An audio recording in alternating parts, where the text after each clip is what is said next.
रूपांतर केलं, विकास केला म्हणजे आज तुम्हाला बघण्यास मिळालं त्याच्याबद्दल काय? ते कसं आदिवासी भाग म्हणण्याचं नाही, म्हणजे बारामतीला वगैरे तिकडे शेतकरी दिसतात तशाकडे शेतकरी दिसतात. त्यामुळे आदिवासी भाग एवढा चांगला होऊ शकतो. आपण जर तिकडं भामरागड वगैरे तिकडे गेलं तर आदिवासी हे अजून कुठेतरी जंगलातच फिरताना वगैरे दिसतात. त्यांच्याकडे गाडी, त्यांच्याकडे शेती असं दिसताना फार कमी दिसतं. अजून ती मोहाची फुलं तोडतायत, ती कामं करतायत. पण हा आदिवासी फार सुधारलेला, हा आदर्श बाकीच्या आदिवासी लोकांच्या जिल्ह्यातल्या लोकांनी घ्यावा. संदर्भात तर जर संपूर्ण सहकार्य झालं तर आपण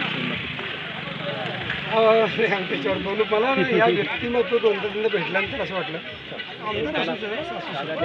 आमदारलाच वेगळे वागतात. म्हणजे काही नट पडले वेगळे वागतात, तसे काही आमदारले वेगळे वागतात. माणूस असल्यासारखं वागतच नाही, त्याला आपल्याला पंख फुटले असं वागतं. पण हा साधा माणूस वागतो. याच्या टाईपचा रोल करून काहीतरी आदर्श लोकांना देता येईल. आणि मग पवारांचं जे पुस्तक वाचलं ना, खूप प्रसंग आहेत की जगाला सांगितलं पाहिजे.